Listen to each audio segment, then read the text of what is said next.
Thank you, Mr. Speaker.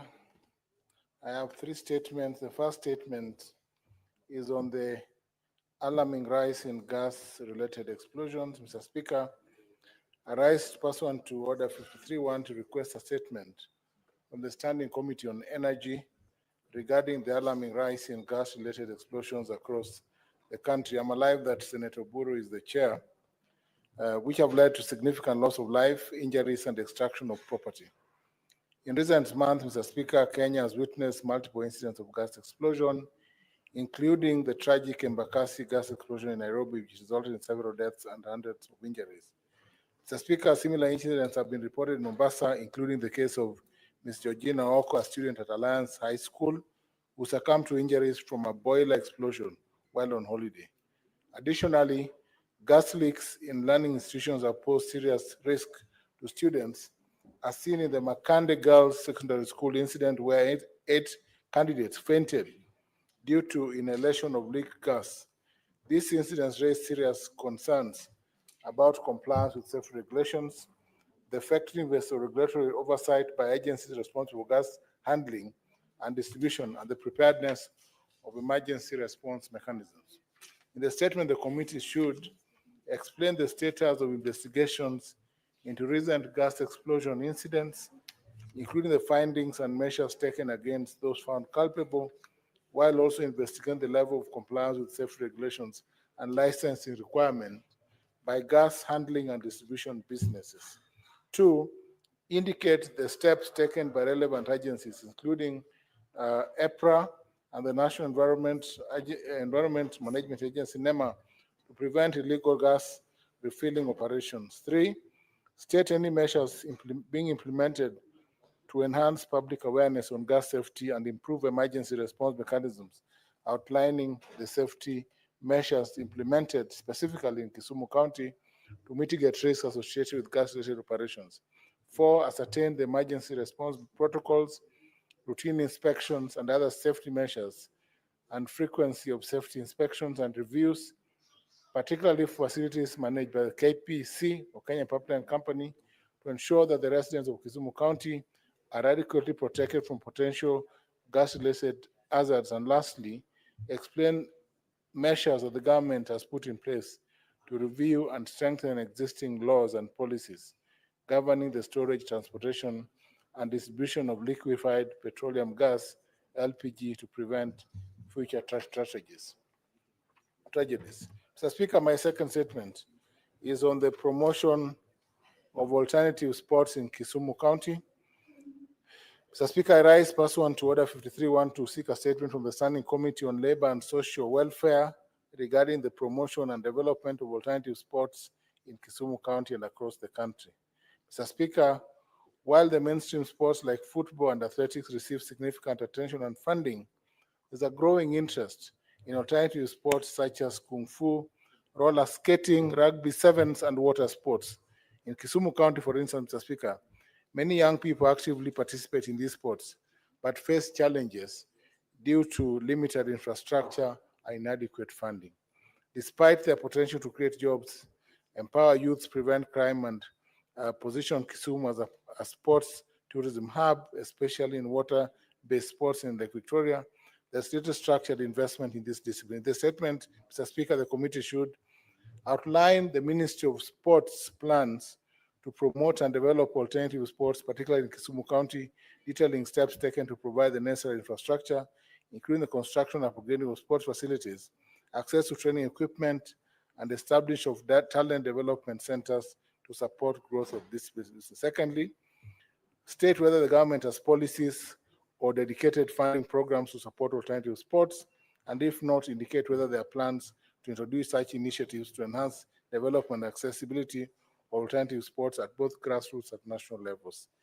Three, explain the measures in place to facilitate public-private partnerships and sponsorship programs aimed at promoting alternative sports as a means of youth empowerment and economic growth. Four, indicate whether the Ministry of Education has considered incorporating alternative sports into school sports programs to nurture talent from an early age. And lastly, assess Kisumu County's potential as a regional hub for water sports and state whether the government has any initiatives to tap into this opportunity for sports tourism and economic development, specifying any ongoing or planned investment in water sports and training programs. Mr. Speaker, lastly, I have a statement on the plans to extend the standard gauge railway. This goes straight to Mr. Eddy's committee.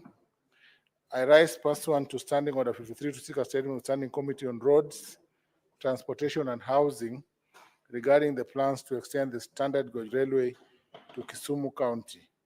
In the statement, the committee should provide an update on the extension of SGR to Kisumu County, including the current status of feasibility studies and project timelines, highlighting any challenges or obstacles affecting the implementation of the project and outline the measures taken to address them.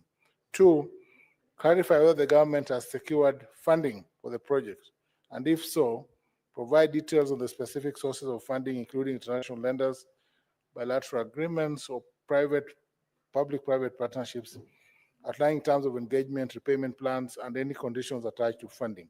3, outline the economic and logistical benefits that the extension is expected to bring to Kisumu County, including impacts on trade, industrialization, and job creations, stating whether there are plans to integrate SGR with Kisumu Port and other transport networks. Lastly, state the number of people expected to be displaced along the SGR route to avoid a repetition of previous projects, particularly Kisumu County, providing details on the resettlement and compensation plans developed by Kenya Railways Corporation, and explain the mechanisms in place to ensure fair, timely, and transparent compensation for those affected, highlighting steps taken to engage and consult the affected communities. Thank you, Mr. Speaker.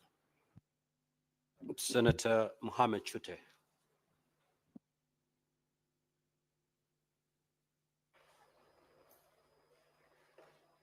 Thank you very much, Honorable Speaker. I have a statement in regards to the Kenya Electricity Generating Company, KENGEN. This is power project in Longalani in Marsabit County.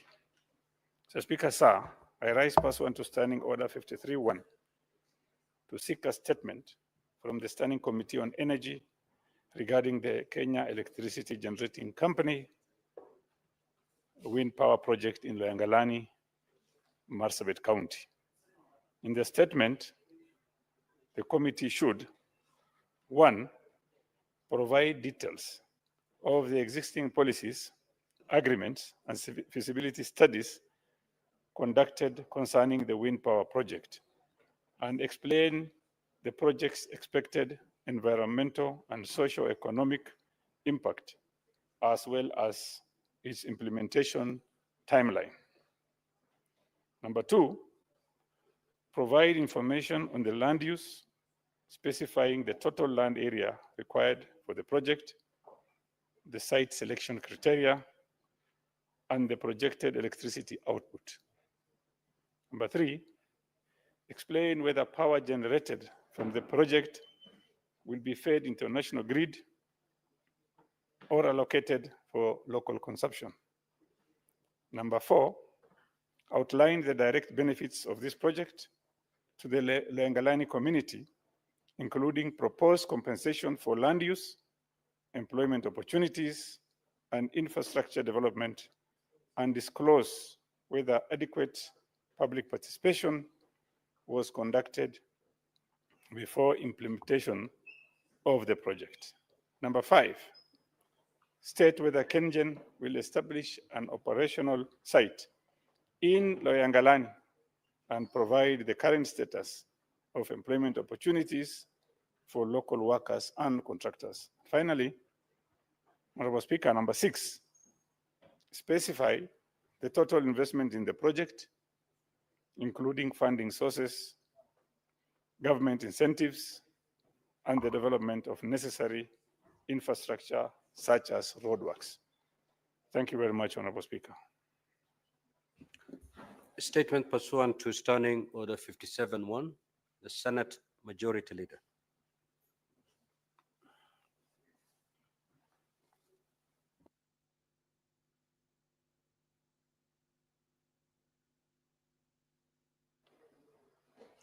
Thank you, Mr. Speaker, sir.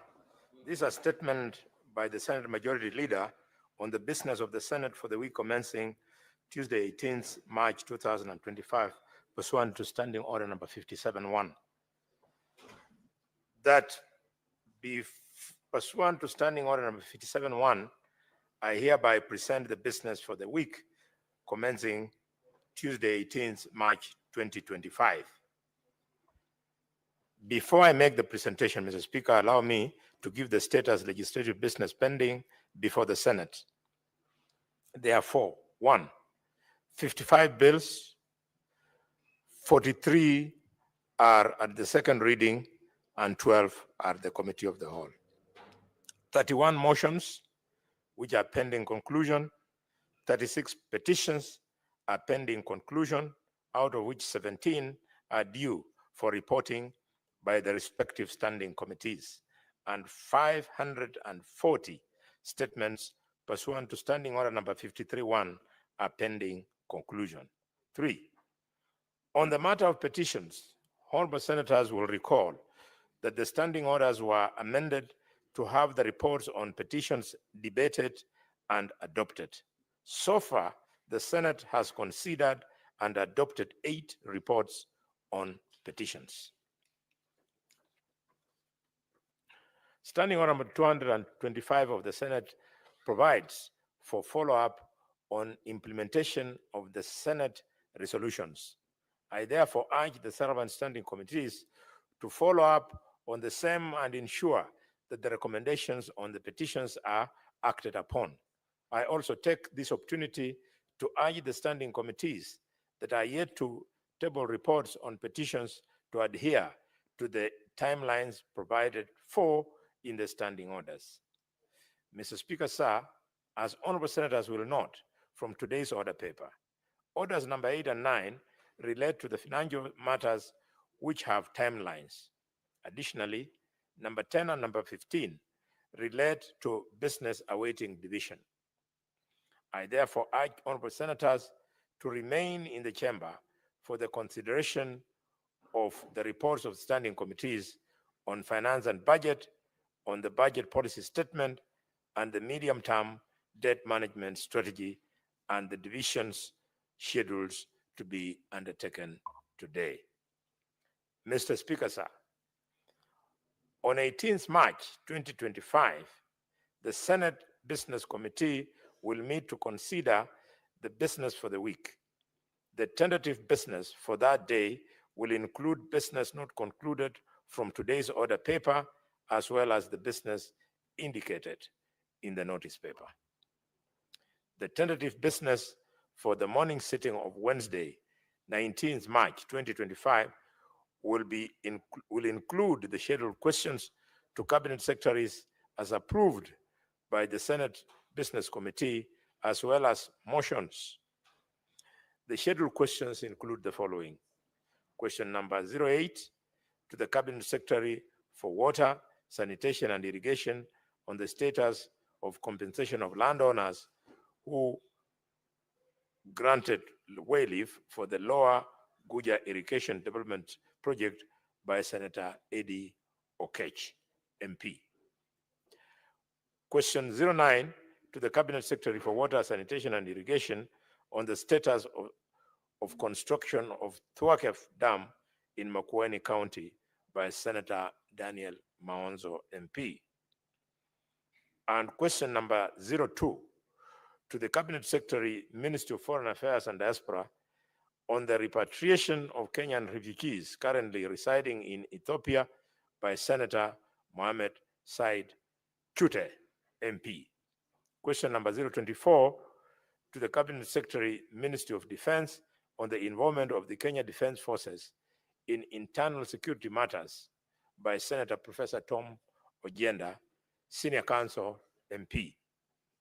Question number 07 to the Cabinet Secretary, Ministry of Cooperatives, Micro, Small and Medium Enterprises Development on the non-payment of terminal dues to the employees of the former Kenya Cooperative Creameries, KCC, whose services were terminated. You will remember in 1999, this question is by Senator Eddie Okech, MP. And finally, question number 042 to the Cabinet Secretary, Ministry of Cooperatives, Micro, Small and Medium Enterprises Development on the revival of Kimuri Coffee Factory in Kigumo constituency by the Senator Veronica Maina, nominated MP. Mr. Speaker, the tentative business for the afternoon sitting on 19th of March 2025 will include business not concluded from the order paper for 18th March 2025 and the following businesses. On bills at the second reading, we have the Public Finance Management Amendment Bill, the County Government's State Officers Removal from Office Procedure Bill, the Creative Economy Support Bill, the Livestock Protection and Sustainability Bill, the County Government's Amendment Bill, Senate Bill number 39 of 2024. And then the business in the Committee of the Whole include the following. One, the Early Childhood Education Bill, the Energy Bill, the County Public Finance Laws Bill, the County Government's Election Laws Bill, the County Assembly Services Bill,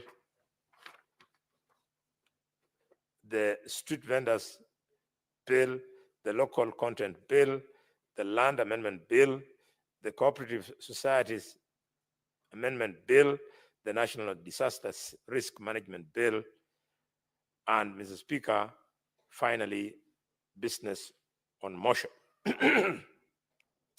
Namely, the motion on the establishment of the National Teaching and Referral Hospitals in Kenya and consolidation of bursary funds for equitable access to education in Kenya.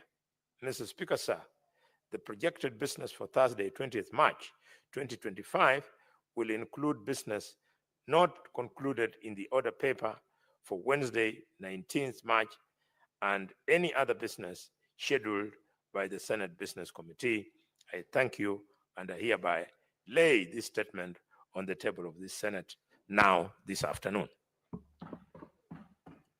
Now, honorable senators, I will allow comments on the statements that have just been requested from the different committees for a maximum period of 15 minutes.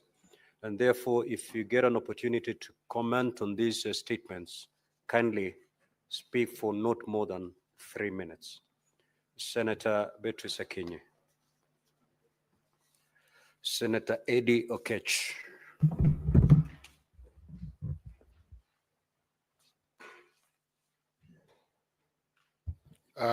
Thank you, Mr. Speaker. I wanted just to,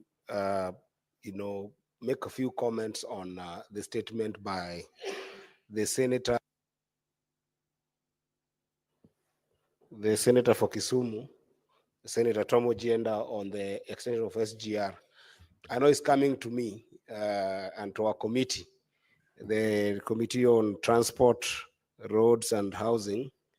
But, Mr. Speaker, this is a very important project that must be considered, hopefully, with the committee, and with the idea of trying to make sure that we can be able to invest our intellect in ensuring that the idea of SGR extension to Kisumu comes about, not only just to Kisumu, to go all the way to the border of Kenya at Malaba. Because, Mr. Speaker, SGR is a very serious economic stimulus project that will be able to open up the country. If you look at the country currently, Mariakani border is a very important part of the services of goods running around the country and across the country and across the continent. So is Migori County, where I come from, and so is Malaba border.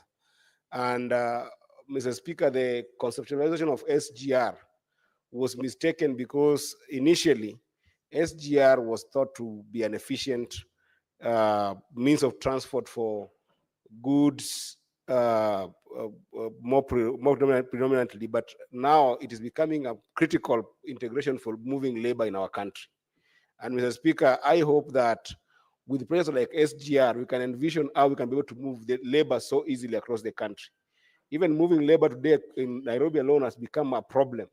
And I wanted to wish us the courage, Mr. Speaker, that even as the committee will be looking at this, we start dreaming and having ambition of even one day having a metro service within Migori County, within Mombasa, within Malaba, and within Kisumu. And if possible, we start with Nairobi so that we invest on proper movement of labor in this country and make it cheaper to commute and transact business. So this is something we look at very strongly. And I thank Senator Agenda for bringing this up. And I hope that with the broad-based arrangement, this is something that will be able to open up the country for all of us to be able to contribute in this economy. Therefore, I support it. And Senator Agenda, be assured that I'll take this matter very seriously together with the committee and make sure we give it justice. I thank you, Mr. Speaker. Senator John Kinyua. Asante Bwana Spika kunipa fursa hii. Nasimama kuchangia taarifa iliyoletwa na Senator Mondigi kuhusu hazina ya afya. Bwana Spika, wazee wengi ambao wamefikisha umri wa miaka 70 wanaishi kwa hali ya uchochole, hali ya umaskini, Bwana Spika. Kwa hivyo nataka kuunga mkono ya kwamba kamati itakapokuwa ikishughulikia hili jambo, ishughulikie kwa dharura, ndio wananchi wa Kenya ama wazee wetu ambao ni wakongwe waweze kulipiwa hazina ya afya na serikali, Bwana Spika. Kwa sababu hata zile hela ambazo wakongwe wanapaswa kupatiwa inakuwa ni vigumu sana kwao kupata. Unapata wanakaa miezi mingi bila kupata zile hela, Bwana Spika. Na ilhali wale wazee ndio kwao ni rahisi sana kupata magonjwa, kwa sababu kwa vile ambavyo unaenda kukua kwa miaka, Bwana Spika, unakuwa hauwezi kukaa bila kupata magonjwa, Bwana Spika. Wengi kila wakati wana madawa, Bwana Spika, ambaye hata kuyanunua inakuwa ni kazi ngumu. Si hao tu, Bwana Spika, hata walemavu, Bwana Spika, walemavu wanapata shida nyingi, kwa sababu hata kupata ajira kwao ni vigumu sana, kwa sababu watu wengi, ukienda katika gatuzi zetu, imeambiwa kwa asilimia fulani inapaswa kuajiriwa walemavu. Unapata hiyo haitendeki, Bwana Spika. Si hao, hata serikali kubwa, Bwana Spika, haiwaajiri walemavu, Bwana Spika. Kwa hivyo ni vizuri kamati itakapokuwa ikishughulikia jambo hili iangalie kwa kindani wakongwe wetu pamoja na walemavu wameshughulikiwa, Bwana Spika. Nataka kuunga mkono taarifa iliyotolewa tena na Senator Professor Agenda, Bwana Spika, kuhusu reli kupelekwa moja kwa moja mpaka Kisumu, hata katika Malava, mahali mpaka wa Kenya na Uganda iko. Kwa sababu, Bwana Spika, hiyo itaongeza mambo ya biashara. Watu wataweza kusafiri kwa urahisi, na nchi yetu ya Kenya, Bwana Spika, mahali ambapo itakapopitia sehemu hizo, utapata ya kwamba biashara zitaimarika, na wale ambao wengine ambao hata walifikiria kwamba sehemu zao ni kama zimewachwa, zitafunguliwa reli itakapopitia pale, na watu wengi wataweza kunufaika. Bwana Spika, nashukuru. Senator Faki. Asante Mheshimiwa Spika, pia mimi kunipa fursa kuchangia taarifa kuhusiana na milipuko ya mitungi ya gesi katika miji tofauti tofauti. Mheshimiwa Spika, nimpongeze Senator Agenda kwa kuleta taarifa hii ambayo imekuja katika wakati mwafaka. Mheshimiwa, kule Mombasa kila siku kuna moto isiyopungua 2-3, na mingi inasababishwa na milipuko ya gesi. Na mara nyingi Mheshimiwa Spika, japokuwa kuna ongezeko la matumizi ya gesi kwa matumizi ya kinyumbani, hakuja kuwa na mfumo wote wa kuwasaidia wale ambao wanatumia gesi hizi kupata elimu kuhusiana na matumizi hayo. Kwa mfano Mheshimiwa Spika,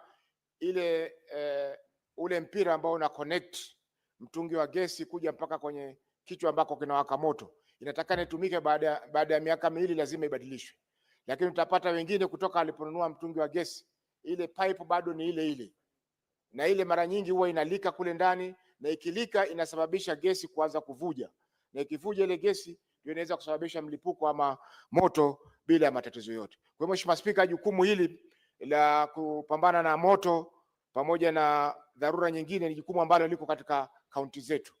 Kwa hivyo lazima kaunti zetu zikishirikiana na IPRA, ikishirikiana pia na wahudumu wa zimamoto, waanzishe mikakati ya kuwaelimisha wananchi juu ya masuala ya matumizi ya gesi, kwa sababu mara nyingi wengi wanatumia gesi zile bila ya elimu yoyote, na hivyo basi inawafanya kuingia katika hatari ambayo inaweza kuepukika. Mheshimiwa Spika, kwa mfano katika nyumba moja Mombasa ya Kiswahili ina rumu karibu 10 na kila mtu ana meko.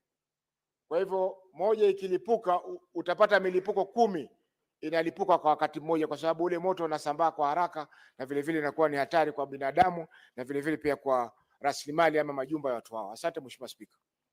Senator Meth. Thank you very much, Honorable Speaker. I want to comment on that statement that has been sought by the Senator for Kisumu, Senator Professor Tom Ujenda, especially on the extension of the standard gauge railway all the way to Kisumu. What I want to agree with the colleagues who have actually said that there is movement of people and goods, and it will even make it is an economic viable project, Honorable Speaker. And since the chairman of the committee, the new chairman of the Committee on Transport is here, Honorable Senator Eddy, and whom I have not had an opportunity of congratulating. Congratulations, Senator Eddy. As you take up on this particular mandate, Honorable Eddy, I thought Senator Kinjo actually mentioned, I would wish that you expand your scope, even as you look at the extension of the standard gauge railway from Naivasha all the way to Kisumu. What perplexes the people of Kenya is the fact that governments do not live, they don't live in perpetuity in terms of projects that they have initiated. On this matter of the standard gauge railway, Senator Kenya will tell you that we have a very magnificent railway or terminus at a place called Chaka. We have another one at a place called Olkalau.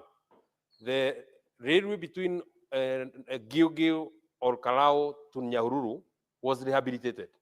We only saw one train use that railway, and we don't know what became of it.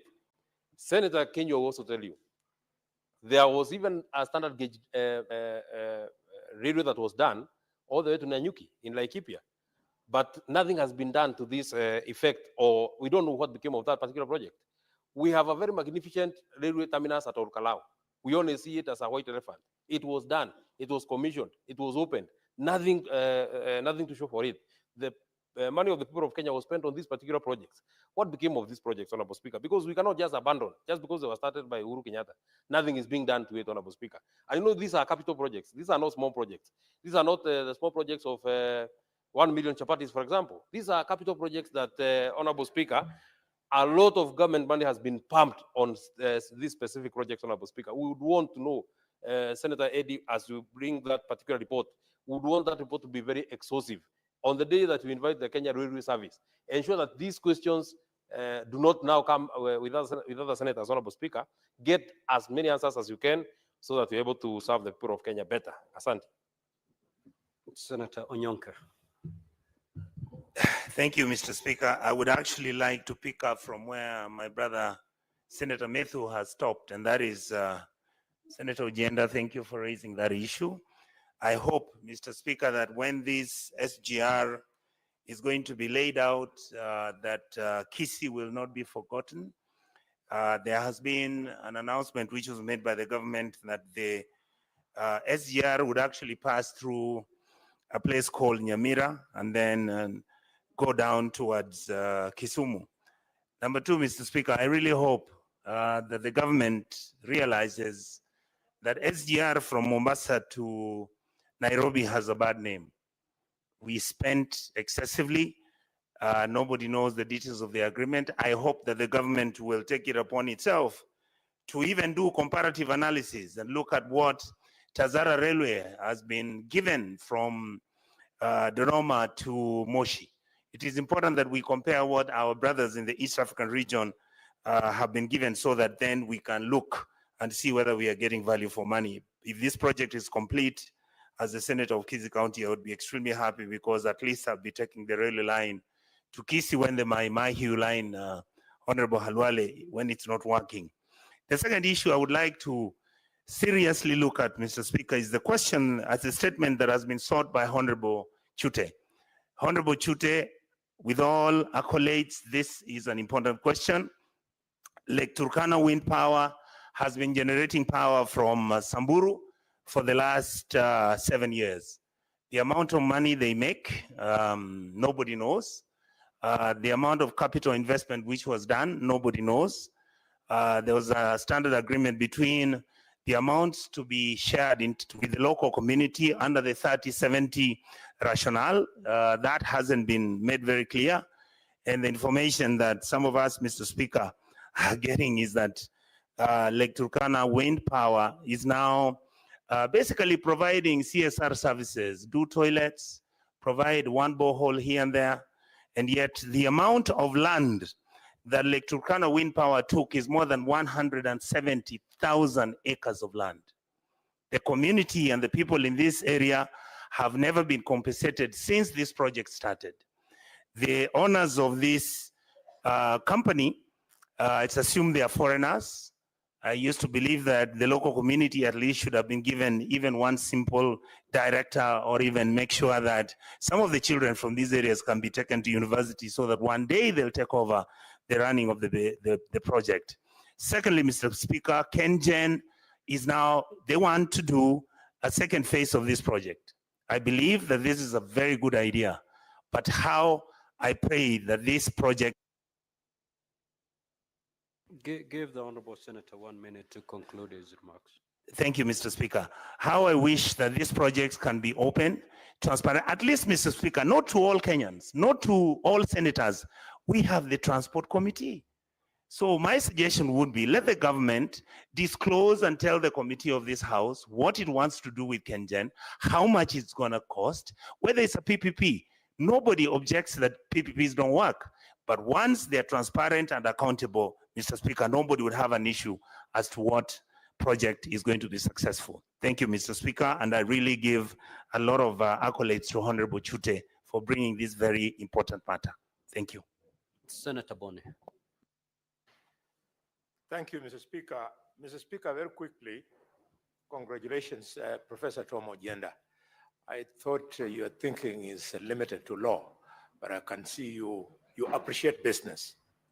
Mr. Speaker, because of the issue as raised on SGR, the Parliament of Kenya must put pressure on the executive to roll out SGR, understanding it as the new way to expand the economy of Kenya.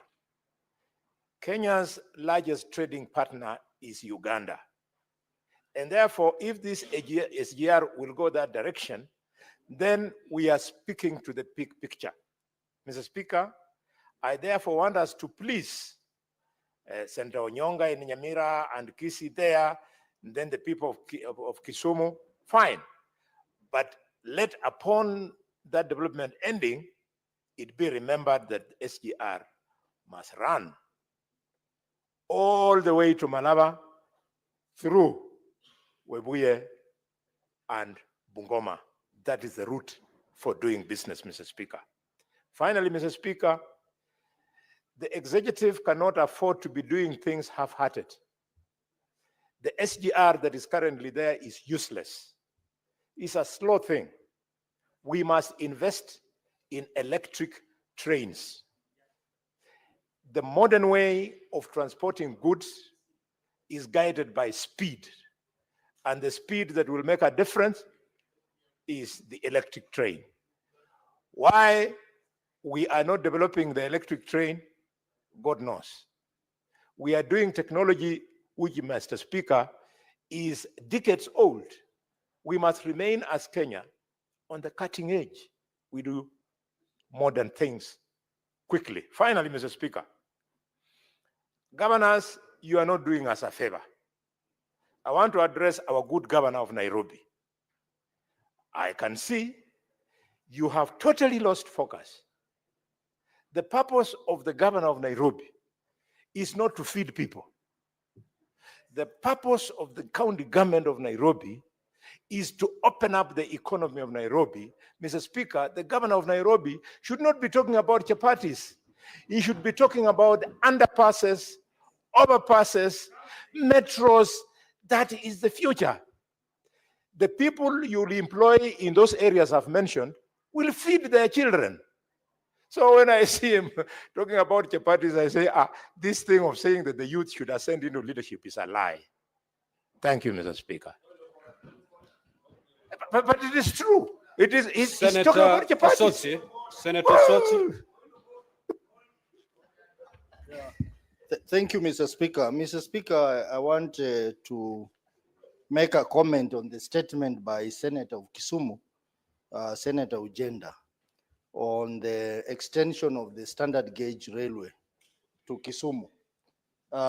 Mr. Speaker, Senator Ujenda has raised very fundamental issues as far as this project is concerned. I am aware, Mr. Speaker, some public participation has already been conducted involving even my county as far as this standard gauge railway project is concerned. And I want to say that part of the plan is to extend this SGR all the way to Malaba. But I want to raise a concern, Mr. Speaker, because the plans that are there, the preliminary plans that are there, is that this railway, standard gauge railway, will not pass through Luanda, Maseno, Lela, Luanda route. And I was getting surprised why that should happen, Mr. Speaker, because if you use a different route, it means the project cost will be higher, because it means you have to compensate the landowners along the route. But we already have land, railway land, all the way from Kisumu to Luanda. So I wonder why the Kenya Railways has decided to avoid that route, and they're using alternative route, which effectively it means, Mr. Speaker, that the Kisumu-Luanda portion will be left out of this project. And that does not make any economic sense to us as leaders in that region. So we would like to know, not just the feasibility studies, but we want the committee to seek to find out what is the route plan for this project, so that deserving areas like Luanda, which already has facilities, railway facilities, can also benefit from this project. Mr. Speaker, that Luanda area has a lot of infrastructure, not just land, but recently the government also launched the industrial park, which I think makes sense, because if we have a standard gauge railway and we have industrial park, it means the products that will be produced in the industrial park will be transported easily by railway to different parts of the world.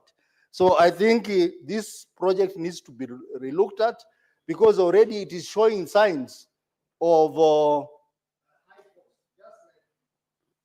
1 minute, Senator, to conclude your remarks.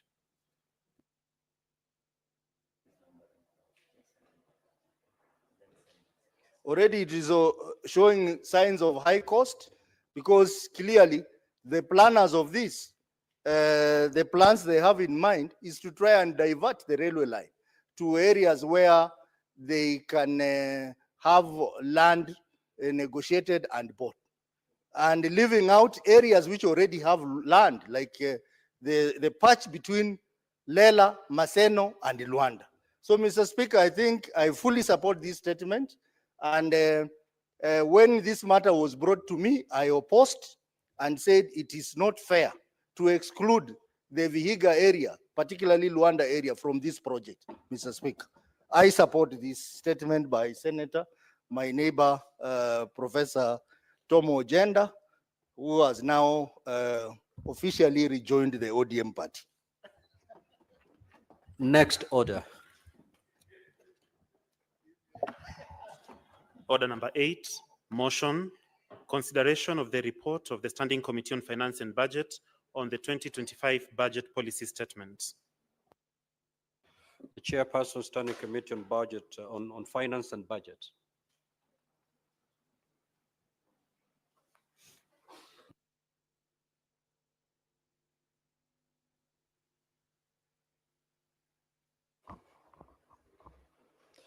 Thank you very much, Mr. Speaker. I beg to move that the Senate adopts the report on the Standing Committee on Finance and Budget on the 2025 budget policy statement laid on the table of this Senate on Wednesday, the 12th of March 2025, and pursuant to Section 25(7) of Public Finance Management Act and Standing Order number 187(7) of the Senate. Senate approves the 2025 budget policy statement. Mr. Speaker, Section 25(2) of the Budget of Public Finance Management Act, Cap 412A, provides that the National Treasury shall submit to Parliament a budget policy statement on or before the 15th of each year. Mr. Speaker, pursuant to these provisions, the National Treasury and Economic Planning submitted the budget policy statement to Parliament on the 13th of February 2025. Subsequently, the 2025 budget policy statement was tabled in the Senate at its plenary sitting held on the 13th of February 2025 and thereafter committed to this committee for processing. Mr. Speaker, the budget policy statement is a government policy document that sets out broad strategic priorities of government and how to fund them, including borrowing. Mr. Speaker, the budget policy statement ordinarily contains an assessment of current state of affairs of the economy, including the macroeconomic forecast, as well as priorities of the government in terms of the current pillars of growth and strategic directions. It also includes the financial outlook concerning government revenues, expenditures, as well as also a borrowing framework to finance the budget over the next financial year and over the medium term. Mr. Speaker, it also includes the proposed expenditure limits for the national government, including Parliament and judiciary, as well as the shareable revenue indicative for county governments. It also includes the fiscal responsibility principles and objectives over the medium term, including limits on the total debt. Mr. Speaker, sir, the committee engaged with various stakeholders, and among them, the Commission on Revenue Allocation, Council of Governors, Institute of Certified Public Accountants, the Budgetary Hub, the County Assemblies Forum, the Institute of Public Finance, HENET, the Institute of Economic Affairs, Okoa Uchumi, and we engage with 13 constitutional commissions and independent office and 2 independent offices. And members of the public, Mr. Kelvin Ronyo, Mr. Peter Njoroge, and Mr. Eliud Matindi have also submitted their memorandum to the committee. Mr. Speaker, sir, the theme of 2025 budget policy statement is consolidating gains under the bottoms-up economic transformation agenda for inclusive green growth. The budget policy statement envisions the global economic growth. It envisioned the global economic growth to be at 3.2% in 2024. And it projected a 3.3% growth for 2025 and 2026. The economic growth in developing economies like ours, it was projected to stabilize at 4.2. And I'm happy to report that ours is stabilized at 4.6 in the preceding year. Supported by technological advancement and growing consumer base and infrastructure development.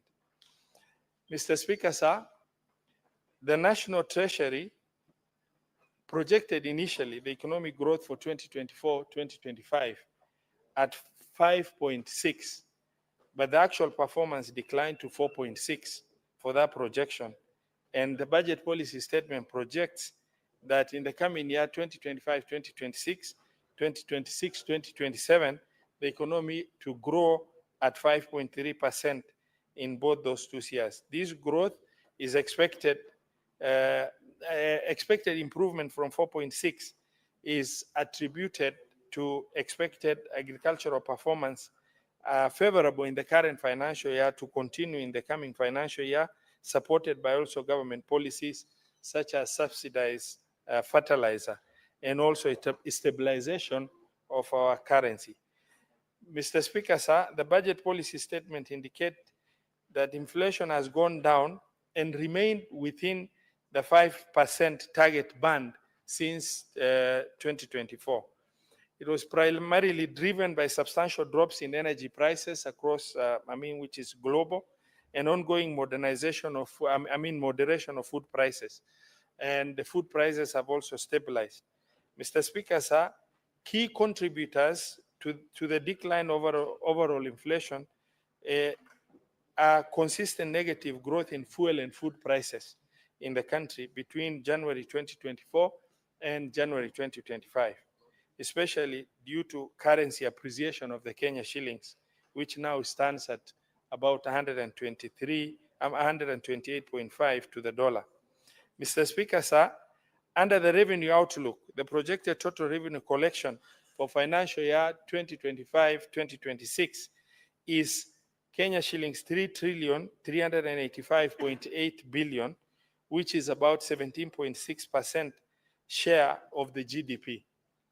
Mr. Speaker, this represents an improvement of 11%, which translates to 325.8 billion. Relative to this projection of Kenya shillings 3,060 billion for financial year 2024, the projections the outlook looks a lot better. The government expects to collect 2,825 billion as ordinary revenue and 550.7 billion from ministries in form of appropriation in aid. Mr. Speaker, sir, the first half of 2024-2025, the performance of our economy has been that total revenue performance fell short of target by 107.7 billion from the projected 1,442.3 billion as of December 2024, which with a collection that was realized of 1,334.7 billion. This was majorly occasioned by the underperformance of the ordinary revenue to the tune of about 93.3 billion. Mr. Speaker, sir, the 2025 budget policy statement proposes several initiatives to improve revenue collection, which include the operationalization of national tax policy and the medium-term revenue strategy 2025-2026 to 2026-2027.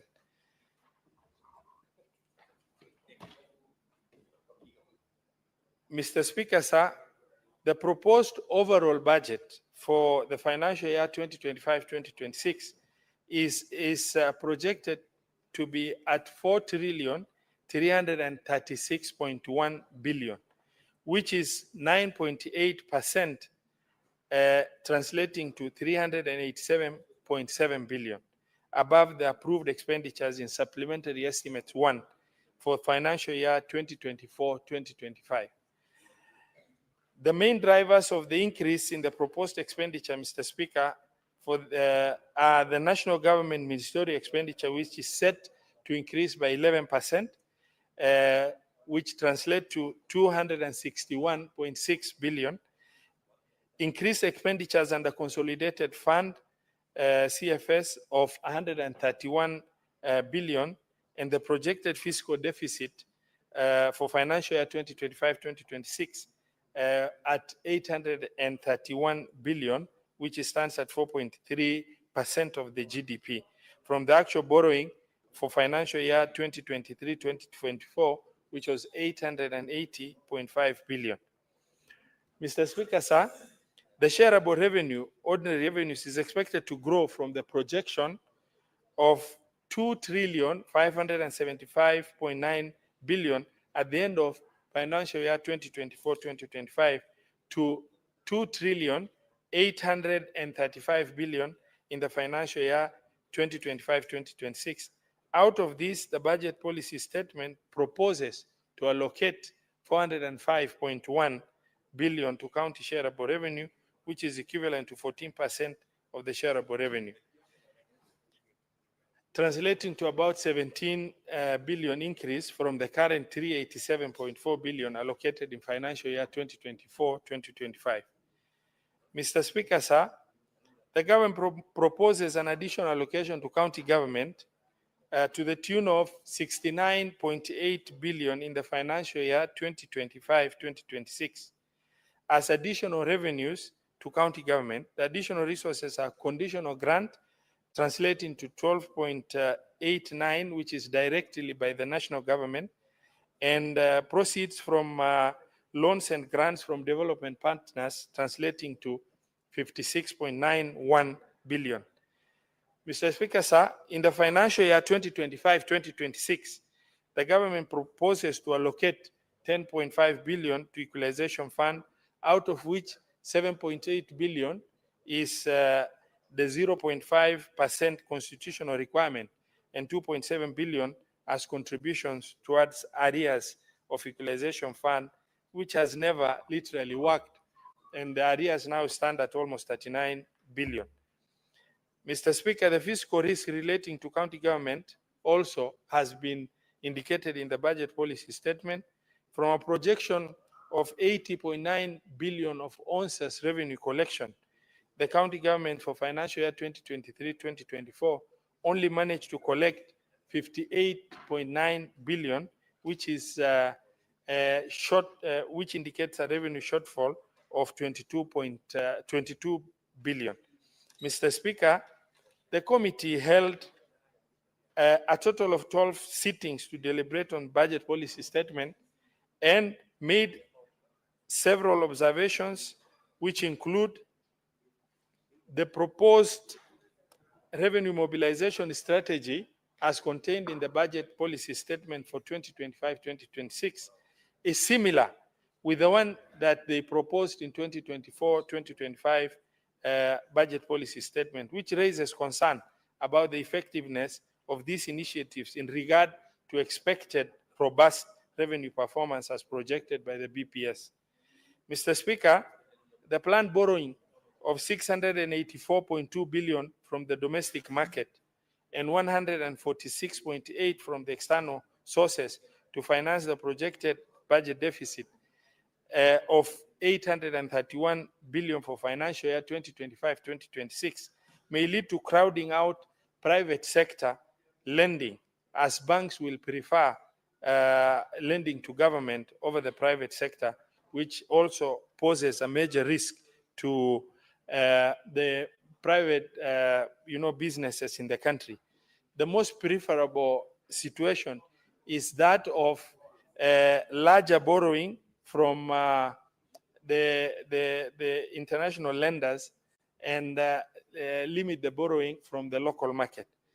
Mr. Speaker, sir, the ordinary revenue is projected to grow by about 10%, which is an increase of 259.1 billion. However, despite this overall growth, the county equitable share for financial year 2025-2026 is proposed to increase by a paltry 17.7 billion. Mr. Speaker, in December 2024, the Intergovernmental Relations Technical Committee, IGRTC, identified and delineated and transferred several functions to county government. However, the budget policy statement 2025 does not outline a framework for allocating resources to the transferred functions, which is necessary resources to support these functions. The absence of clear policy direction contradicts the principle that resources follow functions, potentially hindering effective service delivery at the county level. Mr. Speaker, the government intends to scale up funding for road sector, including financing and settlement of pending bills.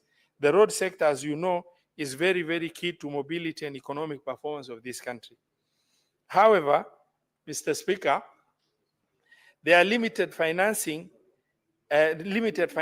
and there has been accrued pending bills by both levels of government. However, in this regard, the budget policy statement has not brought out that aspect of the clarity on the borrowing. That is the infrastructure bond that is intended to be floated, that to be financed by about the 7 shillings per litre increase that was projected for the road to be able to settle the road sector pending bills. For the road sector, including using part of the RMLF as security to borrow and raise additional funds of about 175 billion to pay pending bills. Mr. Speaker, it's not only the national government that has pending bills on the road sector. The county governments also have pending bills. The additional 7 shillings following the rise of the levy from 18 to 25 in July last year, and which is intended to finance the bond to collect about 175 billion. This major shift means front-loading the use of RMLF by accessing quantum amounts now and use the periodic collection to offset the facility. Mr. Speaker, the committee has recommended setting aside 13.9 billion from the expected collection of RMLF for financial year 2025-2026 and a proportionate amount as a share of the 175 billion to be able to also facilitate county governments to offset their pending bills on roads. Mr. Speaker, while recent cabinet proposal to merge Kura and Kera is a step in the right direction, the budget policy document has not addressed itself to the issues relating to what that will entail in both those entities. Mr. Speaker, the committee made several recommendations, which include financial recommendations as follows. The county equitable share for financial year 2025-2026 be increased to 465.1 billion for the county government. Mr. Speaker, this is informed, and also the national government equitable share to remain, to be apportioned at 2,359,449 million. That the equalization fund be allocated 10.5 billion. That the additional allocation to counties be at 69.802 billion.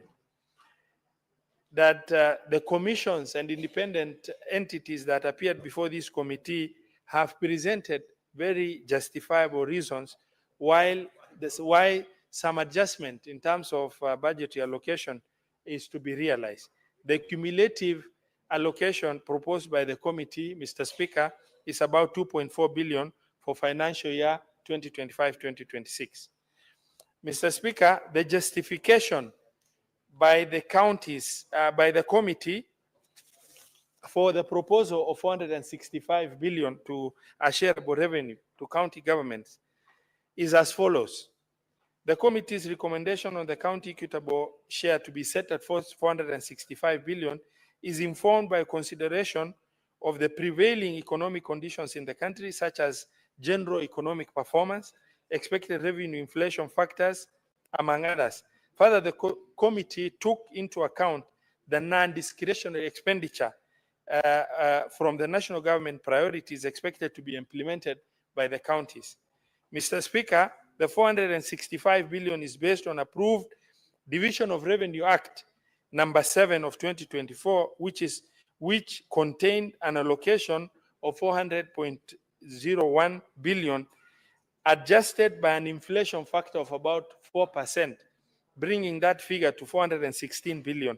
This normally covers the additional growth in shareable revenue and general inflation in the economy. On top of this, the committee added the following non-discretionary expenditure to be borne by counties as follows. the impact of housing levy, which is legislation passed at the national level that has direct impact on the counties, amounting to 4.1 billion. Contributions to NSSF, which was enhanced, that translates to about 6 billion. Matching allocation on county aggregation industrial parks, which is a national government priority project meant to improve the market situation within the country, amounting to 11.8 billion.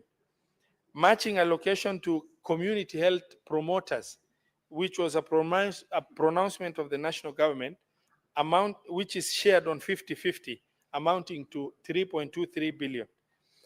An annual wage increment in the IPPD system, which happens automatically, amounting to 6.3 billion cumulatively for the 47 counties. And basic salary increment, as per the Dr. CBA 27/2021, execution of return to work formula of 3.5 billion, all totaling to an extra 34.9 billion, which is required to be financed by the counties.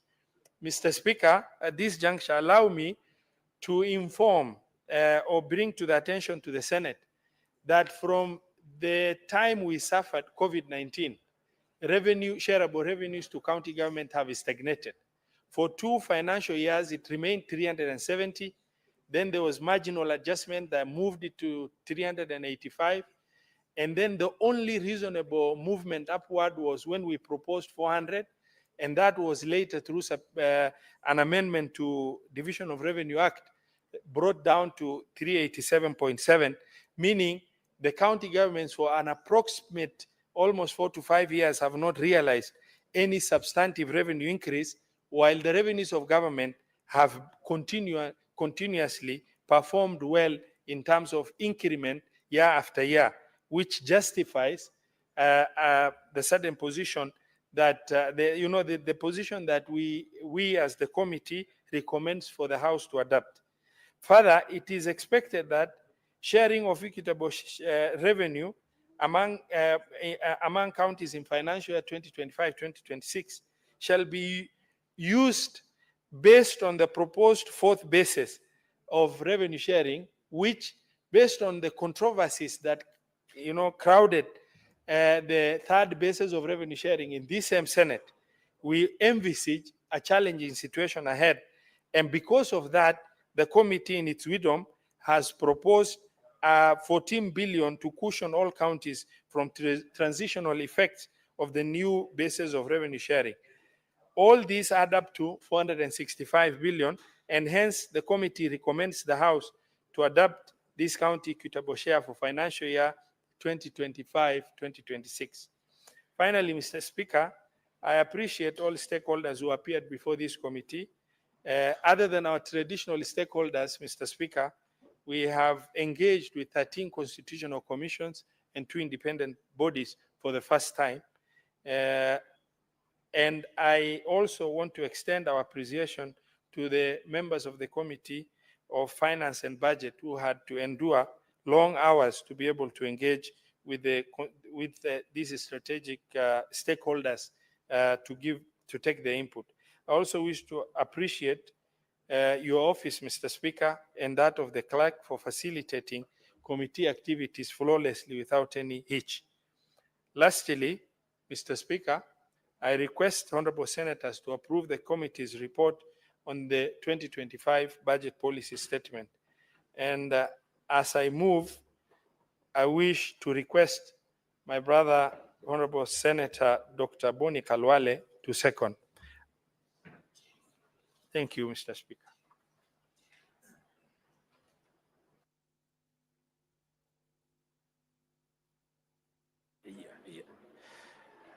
Mr. Speaker, sir, I rise to second this motion. And Mr. Speaker, before I do so, I beg you to allow me.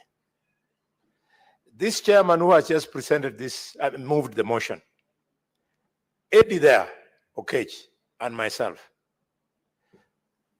Senator Abdallah there, Esther Kenyuri, and Honorable Mariam. We have spent a lot of time painstakingly listened to all commissions, combed through this budget policy statement to bring you a quality report. See the level of participation in the House. Mr. Speaker, we are joking. We've been saying all over that, Senate should be given an opportunity to look at the budget. The National Assembly should not be the only one doing it. Where are we today when we are discussing the same matter of the little intervention that we have been given? This deceit must end in this country. Leaders have come to Nairobi to joke with the lives of wananchi. Today, Mr. Speaker, thanks to the lead that we were given by the chair, I have made shocking discoveries in the budget policy statement. Honorable Richard Onyonga has been speaking time without end about budgeted corruption. Inside this budget policy statement, truly, there is documented evidence of budgeted corruption. Mr. Speaker, the way they have done it in this one is that they have taken 29.77 billion shillings that is supposed to go to counties, have taken it to the national government. And by taking it to the government, national government, before you look at it, you can scream that the principle of the national government carrying out functions that are meant to be done by a devolved structure of government is the only one they are abusing. They have done far much more, Mr. Speaker. They have, in the process, made an amorphous reference to projects and programs that they will never implement. Mr. Speaker, as I second, allow me to draw the attention of this Senate and the whole country to these big jokes. No wonder, Mr. Chairman, sir, the Minister for Finance chickened out. He didn't come before us because he knew we were going to draw his attention to the 29.77 billion shillings, which he is allowing to be taken away from county governments. If that money had been allowed to go to county governments, the shareable revenue would have risen from 387 that we have given counties to 419. This is a crime sin. Mr. Speaker, allow me, I know you won't refuse, to move a motion of censure against the Minister for Finance so as to send him a clear message. He cannot tell the media that he cannot come before our committee because he expects us to make reference to the presentation he gave in the National Assembly. He's underrating this institution to very high levels. Mr. Speaker, in this misadventure, 7.2 billion shillings meant for health by county governments has been removed and brought to Afya House. To do what, Mr. Speaker? 50 million to go to Kigumo Hospital in Nyeri. Why can they allow the governor of Nyeri to implement that development worth 50 million shillings in his hospital, in his county? Number two, 50 million to go to Kibugwa Health Center in Tarakanidhi. Why can they allow the governor of Tarakanidhi to preside over this development? Mr. Speaker, 100 million to go to Kiambu, to Listigeti Hospital in a Kikuyu constituency. This is not equity. In the entire Nyanza province, you've got only one such a hospital serving 4 million people. But in Kikuyu, not in Kikuyu, in Kiambu, there are 5 such a hospitals, and they can afford to add them another 100 million so as to keep on adding insult to injury. This is a house of equity. We want to call the National Treasury to order. This is deal cutting and not budgeting. Mr. Speaker, then they have ended an amorphous thing. They call it Reproductive Maternal Neonatal Care Child and Adolescent Health Project. They have given it 1.8 billion shillings. What they want to do, they can lie to some of the senators, but you can't lie to me. I'm a doctor of medicine. I know what you're talking about. This is an opportunity to remove money from the budget. Mr. Speaker, sir, cause the minister to come before us. We want to pin him down so that this is corrected before we go to printed estimates. Mr. Speaker, they have put another one called Free Maternity Program. All Kenyans watching me now know that the Linda Mama program is not functional. It is the one where mothers used to get free treatment. And now in the budget, they have put there, Mr. Speaker, sir, 2.04 billion shillings for a program that is not functional. So on what do they want to expend these 2 billion shillings? Mr. Speaker, this country is so rich.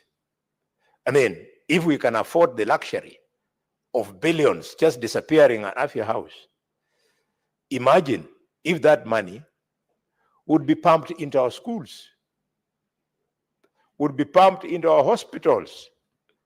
Mr. Speaker, we have a great country, but we must do more as leaders.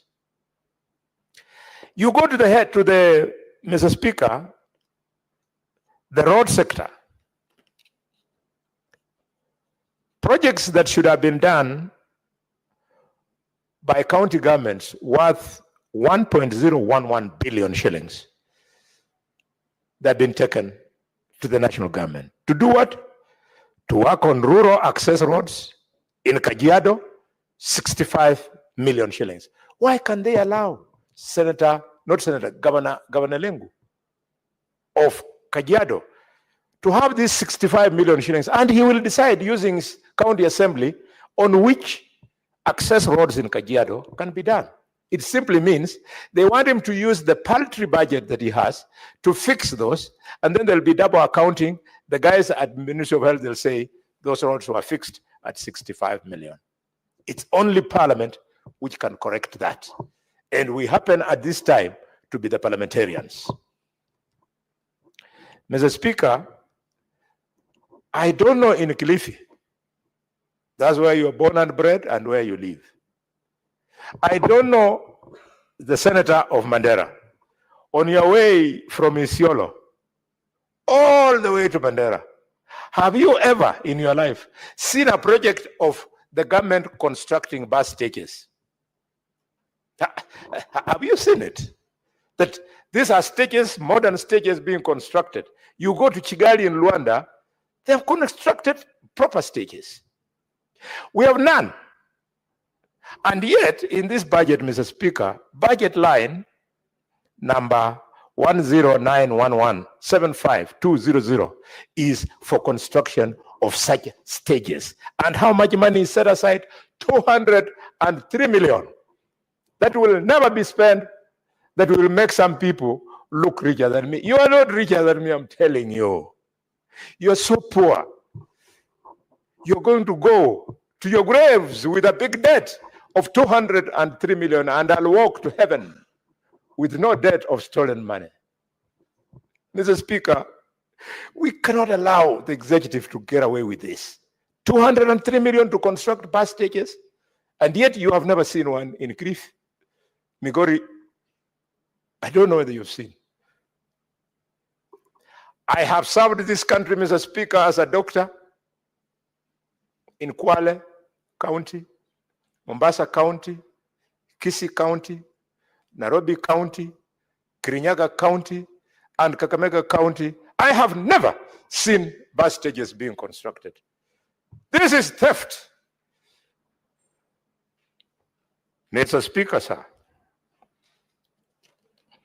I want to conclude by speaking to 300 million, which again has been gutted from the devolved structure of government. And that 300 million, they are telling us they are going to use it on enhancing community resilience and water security. Please, take this 300 million, take it to Turkana, or let Turkana share with Marsabit, so that they give our children their water, children of God. The women in Turkana spend their entire lives looking for water. They cannot be economically productive in their families. And yet you have 300 million that will sit here at Afia House, not at Afia House, at, is it called Maji House or something? At the Ministry of Water, and guys are going to share it, and our children will continue scavenging for water in Lodwar, in Kibish, in all those places, and yet the resources of the Republic of Kenya can support this. Mr. Speaker, I hope colleagues will do us a favor. If you want us to continue working for you, colleagues, as a Committee of Finance, then please be here when we bring you the report of our work. Otherwise, Mr. Chairman, I will not be coming to your meetings at 8:30. I mean at 7:30, missing breakfast with my toothless daughter. When I see her toothless mouth as I eat, I feel very nice. But you deny me that chance because I'm coming to do this work, which looks like is thankless. Mr. Speaker, with those many remarks, I second.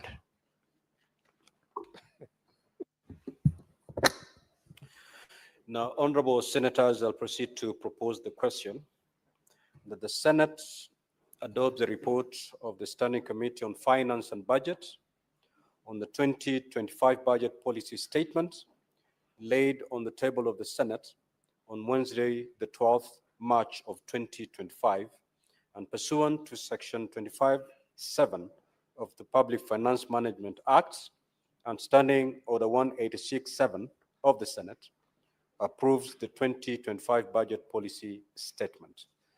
Now, the floor is open. Senator Eddy.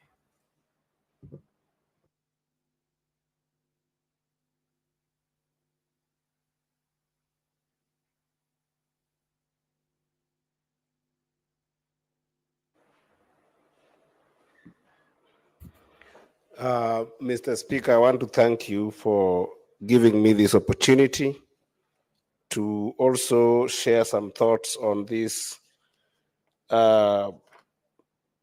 BPS for this year. Mr. Speaker, I wanted to start my comment today by looking at chapter 15 of our Constitution. And chapter 15 of our Constitution, Mr. Speaker, is dedicated to commissions and independent offices. And Mr. Speaker, this chapter says that it applies to the commissions specified in clause 2 and the independent offices specified in clause 3, except to the extent that this constitution provides otherwise. And then it goes ahead and lists all the independent commission that we must have, Mr. Speaker. But then further to chapter 249 of the Kenyan Constitution, we are provoked as a country to think about the objects and authority, and further even on the funding of this commission, the independent offices that we have established as a country. And Mr. Speaker, there is a reason as why we have got these independent institutions. Because if you look at pre-2010, it was very difficult to predict graft, arrest graft, deter graft, and most importantly, eliminate graft in the country, Mr. Speaker. And if you look at the way all the commissions are structured, they're indeed structured to be independent to the extent that you can be able to stop graft in the country. But Mr. Speaker, this House, since inception in 2013, has done disservice to Article 249 of the Constitution.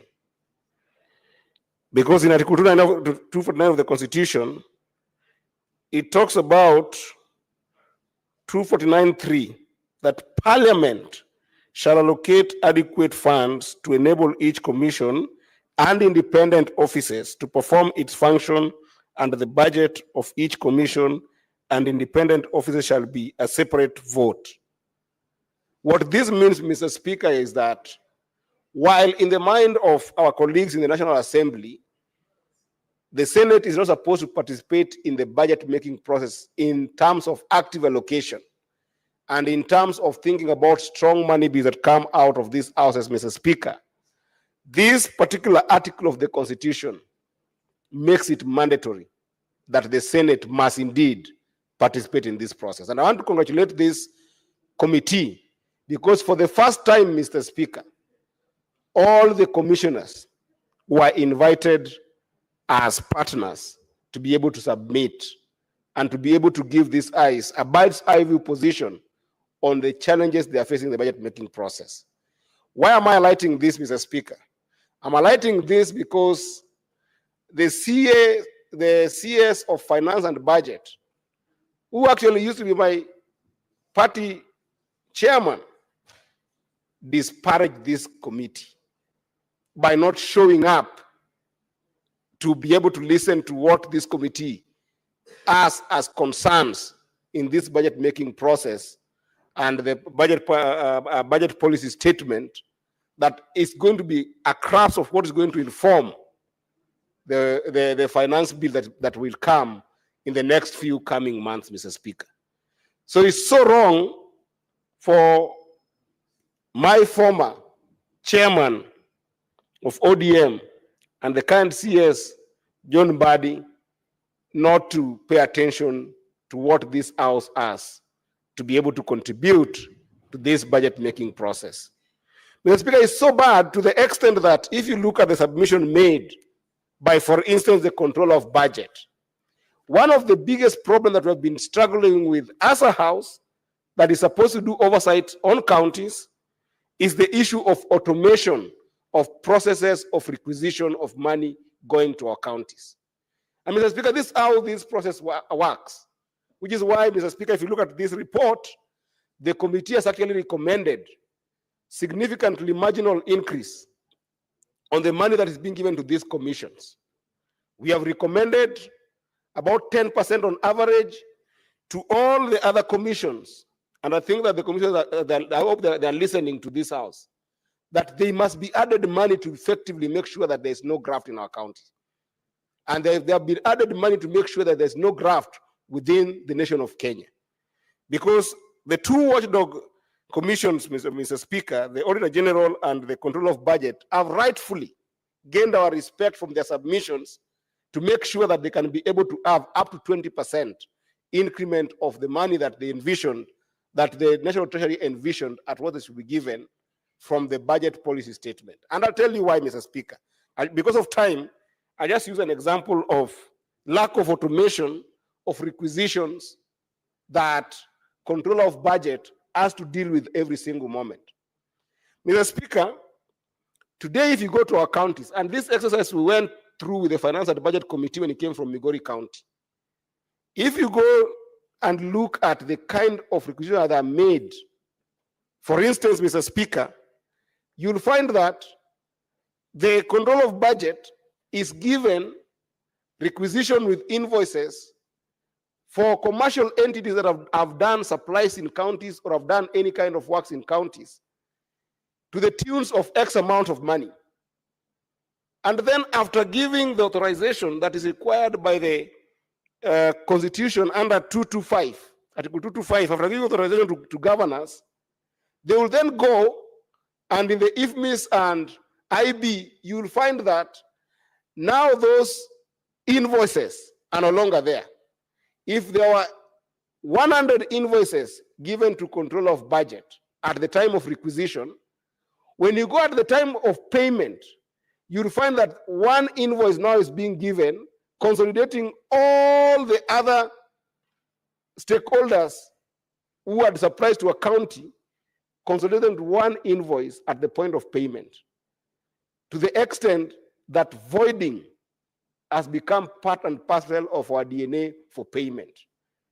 Mr. Speaker, money is getting lost in ways that is embarrassing, that is demotivating, that is annoying in counties because of lack of automation in the requisition process by the COB. What is wrong if the COB appears before us and appears before this house through our committee and makes a requisition for further financing to make automation possible? So I want to congratulate this committee, Mr. Speaker, for having strongly listened to all the commissioners and having listened to them to the extent that we have taken an active role in making sure that those commissions and independent offices have been added money in this budget making process. And I hope that the CS of Finance and National Treasury, Mr. Speaker, will listen to our proposals in this particular report and make sure that those commissions are given what is due to them. And those independent offices are empowered through this budget making process to get adequate resources to perform their functions. Secondly, Mr. Speaker, is the report from the committee that I sit in, or rather the submission from the Committee of Transport, Road, and Housing that was given to this committee. And I think members can find it in that report. And one of the things that we depicted, Mr. Speaker, is the fight that has continued to go on within the realms of parliament and within the corridors of court on the issue of RMLF.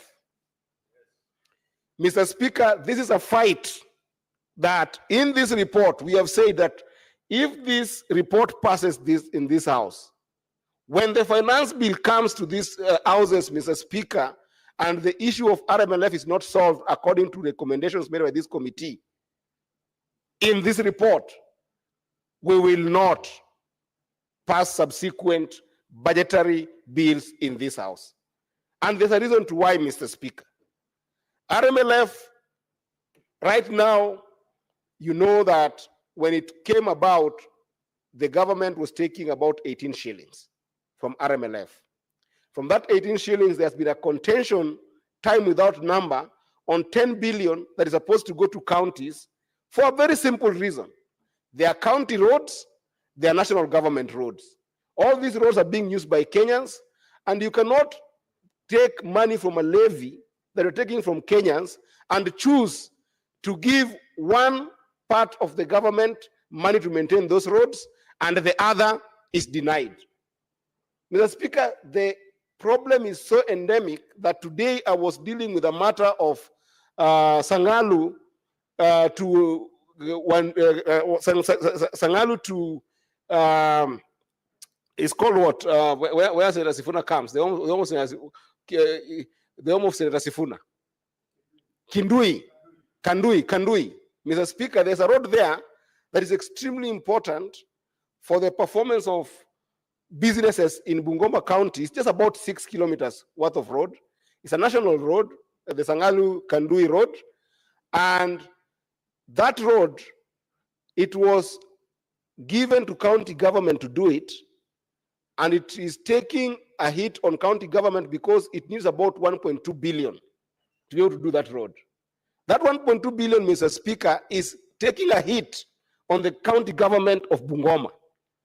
The county government of Bungoma has struggled and paid 512 million to start that road. And it has been tarmacked halfway, Mr. Speaker.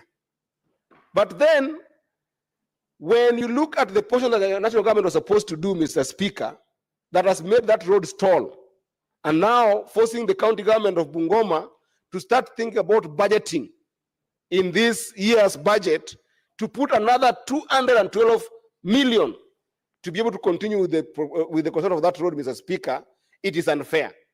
Yet if you look at RMLF, Mr. Speaker, it is continued to be a battle, and a battle that we are not winning. But in this time round, Mr. Speaker, I think we should win it. Mr. Speaker, you remember last year on our RMLF, there was another levy that was increased on the same fund, Mr. Speaker.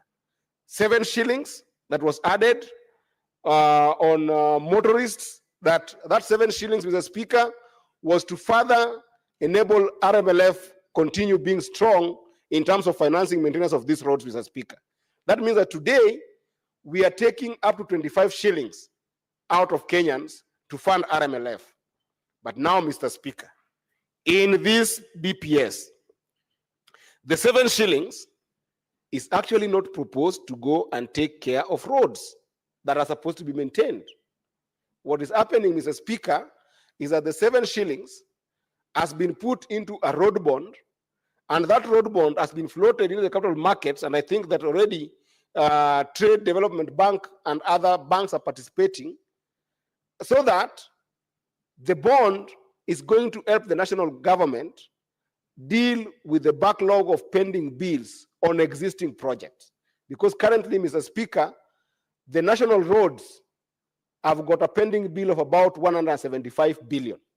That 175 billion, Mr. Speaker, out of it, we have got project affected persons who are still claiming about 39 billion out of this.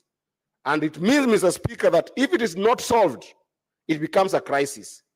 Yet the solution for solving it, Mr. Speaker, again is RMLF, where the 7 billion has now been put into road bond. Now, the fundamental question we are asking is very simple, Mr. Speaker. If the levy is taken on all Kenyans, why can't the bond also be divided between the national government and the counties, so that counties who are also having serious pending bills, like Bungoma that I've just quoted, that has got about a pending bill of 212 million on the Sinyalu, Sangalu, Kandui Road, why can't they also get a fair share of that road bond to be able to deal with county government stuck roads and pending bills that are related to roads that are maintained by counties? It is in our report, Mr. Speaker. So on RMLF alone, Mr. Speaker, we are urging the House that the report is recommending 13.9 billion that must go to counties, on RMLF, because they deserve it. And we are recommending that we must also make sure that the road bond is shared with counties, Mr. Speaker. Mr. Speaker, as I finish, I want to echo the thoughts that have been shared by my brother, Senator Boni Alwale. And Mr. Speaker, perhaps before I finish, this is such an important issue that I'm realizing that there are no members in this House, Mr. Speaker, to discuss, and there's only members of the Finance and Budget Committee. So I don't know whether under standing order number 1, Mr. Speaker, perhaps you could rule that we're given more time to give the nation some ideas of what is going on. Because if there are no members in the House, and this is a very important issue, and I only have my 20 minutes, and I can do more, I can do justice to this particular BPS with another 5 more minutes, Mr. Speaker, it's up to your discretion, Mr. Speaker. But I know you've been a very generous speaker to us in this House. Perhaps you'll consider. But as I said, Mr. Speaker, the issue of budgeting for national functions vis-a-vis county function, Mr. Speaker, is something we must confront. Under Schedule 4 of the Constitution, Mr. Speaker, it is very clear, like day, what belongs as a functions of counties and what belongs as a functions of national government. This behavior, this conundrum of national government consistently hiding hiding county functions in the budget making process and taking it to the national government instead of financing counties, Mr. Speaker, this is why this House was formed. This is why Article 96 of the Constitution exists, Mr. Speaker, to protect the interests of counties, to protect the ideology of devolution. Mr. Speaker, you cannot have 22, in fact, I want to be very precise, Mr. Speaker, that I want to invite this House to 29,774,229,484 shillings. That is money that has been budgeted by the national government on purely county functions.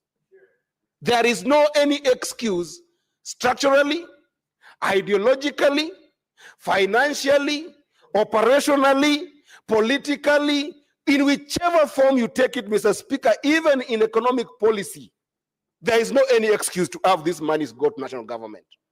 Mr. Speaker, we can't allow this. These 29 billion, Mr. Speaker, must go to counties.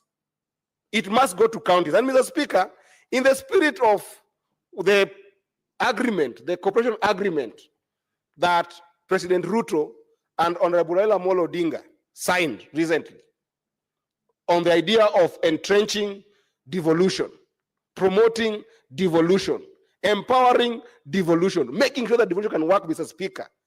They said that there's a possibility of concurrence between Parliament and the executive to even give counties 450 billion. We are now giving them a scientific solution to be able to make sure that these monies go to county. And the scientific solution is this, Mr. Speaker. And Mr. Speaker, I beg for 5 minutes to go through this. The scientific solution is very simple. On vote D133 on State Department for Environment and Climate Change, go and look at that vote on BPS, Mr. Speaker. On the idea of national solid waste management, 40 million that has been given to the national government and that department must go to county. Dear Honorable Raila Amolo Odinga, dear President Ruto, that money must go to county.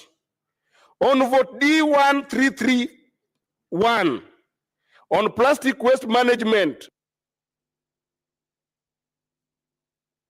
Give the Honorable Senator further 5 minutes. Yes, Sure. I can always be informed by the Senator. Yes. I just want to inform the distinguished senator from Migori that I hear him daring and begging the president and the former prime minister. That is the beginning of where we get it wrong. The solution lies in this parliament. For your information, the chairman of the Budget and Appropriation Committee is a member of ODM, member number 350, I've forgotten, called Honorable Atandi. Can you please use your internal structure to inform Atandi to carry out this, instead of giving the country the impression that the republic belongs to the two principals, the president and the former prime minister?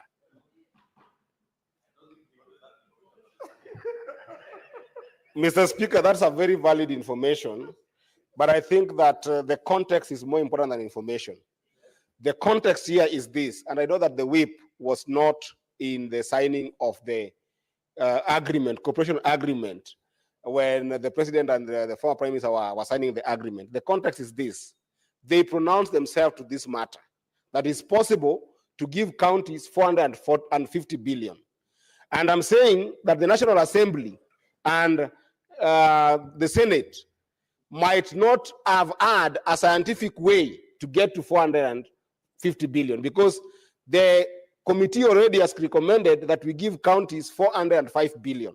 Scientifically, this committee is never out of science. But I'm adding more science to the committee and telling the committee that if you look at the budget, the budget that has been proposed in the BPS, there is more money, Honorable Boni Alwale, there is more money that must be given to be added to the 405 billion to make it 465 billion. That's what I'm saying. And I'm informing you that on these votes, these monies must go to counties. I'm going to say them very fast. Mr. Speaker, if you allow me. I've said that on vote D1331, 12 million that is put there to go on sound chemical and waste management in Kenya, take it back to counties. Enhancing community resilience and water security, that's a county function, 300 million, Mr. Speaker, must go to counties. On vote D1152, State Department for Energy, the money that has been put there of 1.4 billion for the last mile electricity connectivity and a better must go to county. Mr. Speaker, on the same vote, critical rural access, last mile connectivity, 200 million must go to county. Mr. Speaker, on vote D1162, State Department for Livestock and Development, 20 million put for livestock production interventions. Agriculture must go to county. Mr. Speaker, on the same vote, establishment of feedlots, fodder and pasture, a whooping 50 million, Mr. Speaker, must go to county. Mr. Speaker, on vote D1104, State Department of Irrigation, Mr. Speaker, smallholder irrigation program, 7 billion must go to county, Mr. Speaker. On community-based irrigation projects, 1 billion must go to counties, Mr. Speaker. On vote D1091, State Department of Roads, access roads to affordable housing facilities, a whooping 325 million, Mr. Speaker, must go to counties. And Mr. Speaker, on access to roads to industrial park facilities, already counties are contributing to this, Mr. Speaker, and they're struggling in their physical space. A whooping 290 million, Mr. Speaker, must go to county. And Mr. Speaker, because of pressure of time, I must say that if I summarize, the old vote around State Department for Medical Services, a vote of 7.2 billion, that money must go to counties. A whole vote on State Department for the SAL and regional development, a whooping 2.7 billion must go to counties. And a whole vote on what we call State Department for Environment and Climate Change, which is coming to about 374 million, Mr. Speaker, must both go to county. Let's insist as a house that we're not going to sit and watch as people claw back on devolution by using a better process that denies counties the power to take control of the basic needs of our people, because that is what Schedule 4 that allocated these functions to county desire to do. Let counties have money to deal with the basic needs. With that, Mr. Speaker, I support and want to be grateful to the Chair of Finance and Budget and the members of the committee for being here so far until now. Thank you, Mr. Speaker.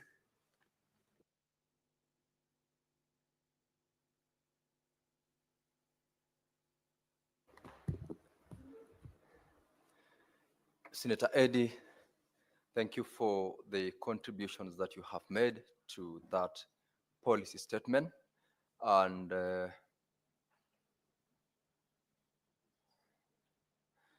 I have requests from members who are not in the chamber. Senator Mwinyi Haji Mohamed Faki is not in the chamber. Senator Essie Okinyuri.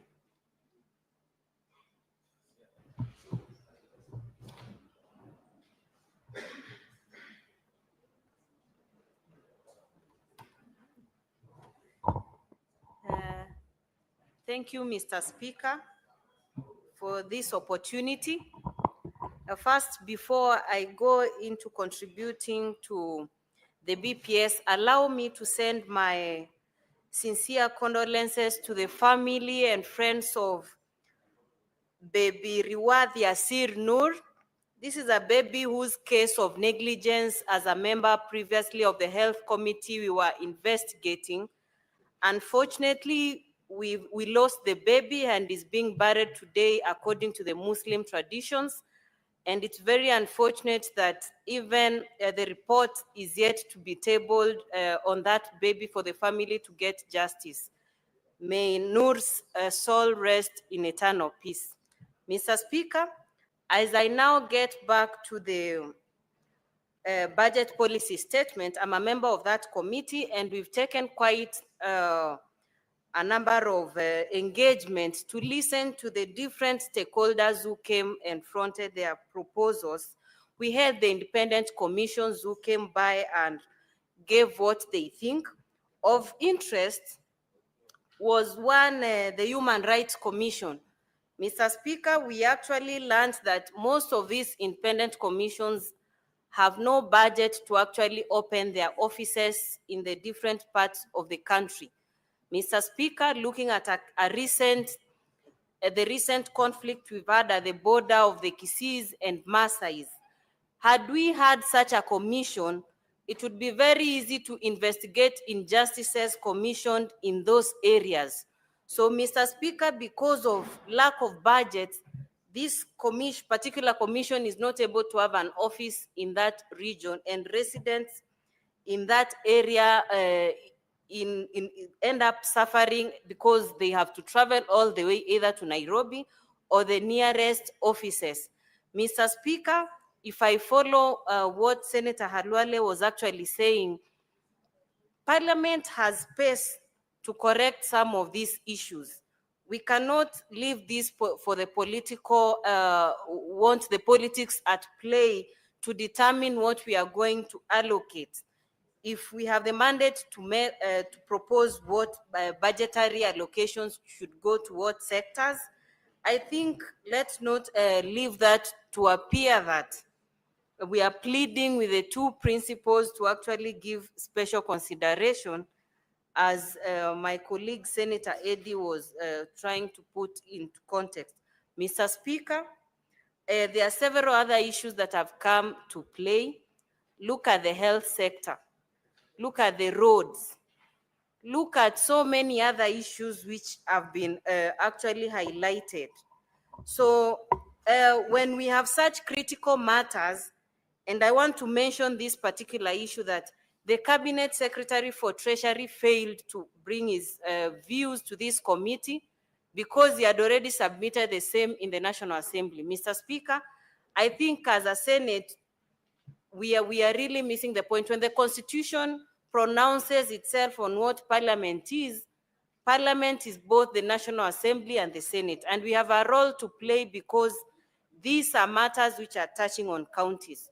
So I feel the conduct of the Cabinet Secretary to this committee needs to be noted, and the Senate needs to buy it, or rather we get an explanation as to why the particular Cabinet Secretary decided to take the route he took, even after we as the members of the committee have burnt midnight oil trying to come up with this report to present to the House, Mr. Speaker. Mr. Speaker, we can see that we have overall projections show that inflation is within the targeted ranges that had been given. And this decline shows that then we need to add more resources, because initially we said inflation levels are very high, so we were cutting down on money that is going down to, for instance, counties. Now that inflation is coming down, we expect that counties this time round are going to actually get more money.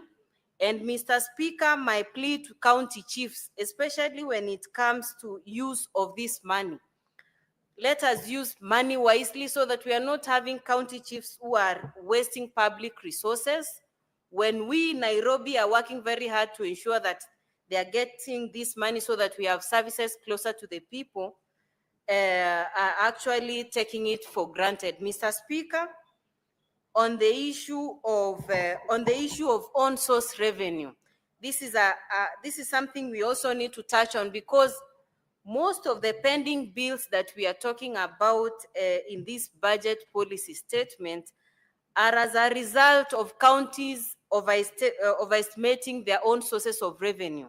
We want counties, in fact, I'm actually working behind the curtain to have a proposal that is going to force counties state what they are actually able to raise, basing it on the last own source of revenue that they were actually able to raise, so that we do not have counties projecting more than they are able to actually actualize, so that we're ending up with large amounts of pending bills. But I generally want to thank our chair for actually being with the members of the committee throughout this process, that we now have this report for the members to actually contribute. Unfortunately, in such an evening, we have very few members, and these are matters which are touching their counties. Citizens from the different counties are waiting to see what do we have to say concerning the ordinary people. So, Mr. Speaker, I want to Senator appreciate. Eddy, what is your point of order? Senator Essie, resume your seat. Take your Mr. Speaker, this is a compassionate clause in the sense that, and I never want to interrupt the chair of trade because I could be in trouble. There's a bill of mine that's in trade, but that's on a lighter note. But Mr. Speaker, this is the thing. I think on a compassionate clause, after consultation with a few members here and there on WhatsApp, I've actually realized that the house is seemingly empty because our colleague, Senator Betty Montet, lost the husband, and apparently the service was actually today in the afternoon. And most of us, were there yesterday with her on the service yesterday night, but today is a major family service, and a number of colleagues, not a few, but a significant number of colleagues have gone to be with her. So I don't want to say that this is indicative of the house, but the reason why the house seems to be empty, I have just been reminded that it's because most of us have gone to be with our sister Betty. But that said, some of us are here also to be able to make sure that the house business is transacted, and we will give this bill the report, the justice that it requires. Just wanted to say that because she's concerned the way we are concerned. The Senator Ace is concerned the way we are concerned about the population in the house, but that's the reason. Thank you, Senator Eddy. I believe that answers the concern that was raised by the Honorable Senator Essie Okinyuri to whereabouts of the members of this house. Senator Eddy. Thank you, Mr. Please Speaker, continue. and thank you, Senator Eddy, for being compassionate enough. We share the loss with our colleague, Senator Montet, and hopefully we'll be able to join the rest of our colleagues once we exit. Mr. Speaker, lastly, I want to look at some of what we as a committee were recommending, that I'd actually mentioned this in order to bring services closer to the people. Some of these, and actually all of these constitutional commissions, need to have the independent officers decentralized to the other counties, so that we don't have people traveling very long distances to get the services they require, so that we generally serve people, because that was the whole essence of devolution. So, Mr. Speaker, I do not want to go much into this. Let me leave my colleagues to contribute, and I want to support the report. Thank you. Senator Mariam Sheikh Omar.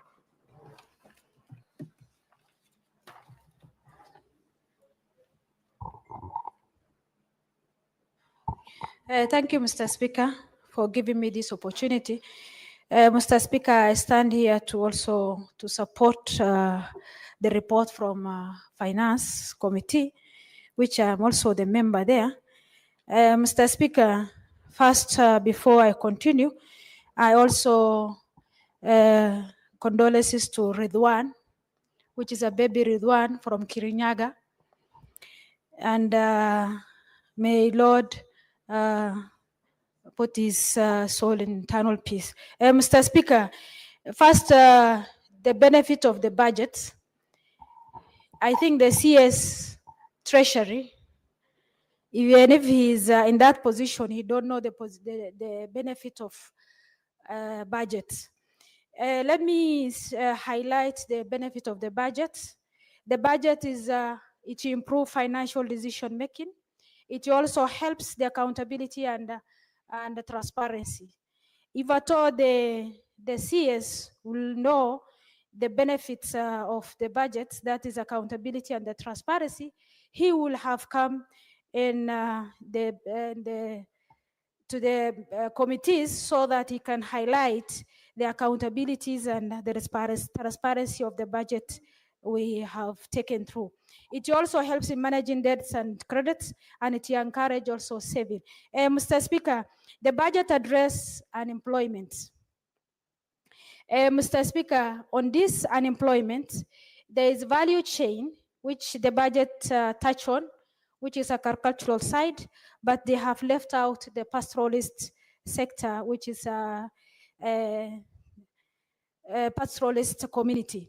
Mr. Speaker, in the side of the health sector, there is a project, there is 29 billion, which has been budgeted under MDA, that is Ministry of Education, Ministry of Health, and it's supposed to be devolution project, which is supposed to be done by the county, and it went to the ministry, and I strictly condemn that that 29 must be strictly go back to the county. Mr. Speaker, the other issue is an issue of pending bills. Mr. Speaker, if we will have known the importance of the budget, that is accountability and transparency, we wouldn't have that volume of the pending bills, which is supposed to be a fast charge on this. Mr. Speaker, when we are transacting with the stakeholders, we realize that we call commissions and independent commissions, and we went through almost 6 of them. Mr. Speaker, that is the first time, this is the first time we are calling commissions, and that shows that we are fighting for, as a Senate, we are fighting for our space, that the budget is the 2 houses, not only National Assembly. Mr. Speaker, I was also in the committee listening to the stakeholders. One of the impression which came to my attention is the oversight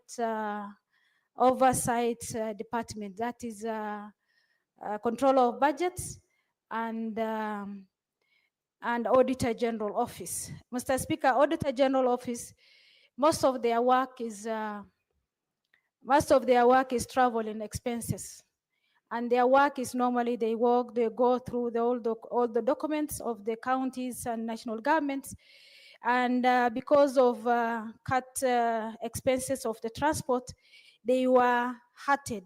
So in that scenario, we need expenditure of the transport of the Auditor General not to be touched, because that is the key mandate of the auditors. Mr. Speaker, the other one is control of budget. Mr. Speaker, there is an expenses, there is a budget they have put as 50 million for automations, which has not been funded. Mr. Speaker, as a committee, we requested that that office must be automated so that they link through the Ministry of Treasury to the CBK. That link need automations, and it is required that when it comes to exchequer transactions and approval, it will not take time. That is what the auditor concluded. Mr. Speaker, allocation of the recurrent expenditure, this is under PFM. Under 2025, the projection is 79.123. That's a projection for the budget for proposal.